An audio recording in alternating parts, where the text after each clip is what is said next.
I think we think very similarly in that area, as in when you think about it from a workflow perspective and the lens of the workflow, you realize that the traditional human-centric workflows are essentially have a cycle, right? You've got clinicians or nurse practitioners or staff essentially spending a significant amount of time reviewing information, looking up data, opening systems, or checking status.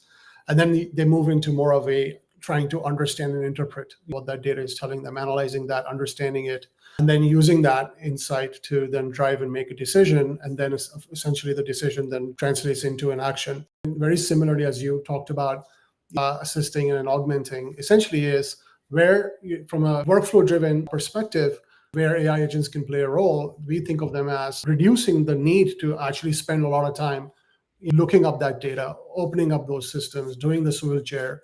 They can be really good at aggregating information, synthesizing it, and understanding the context behind that information. And then essentially they can be very good at inferring and detecting. That's the augmenting part, where they're essentially summarizing the trends or flagging anomalies or identifying urgency.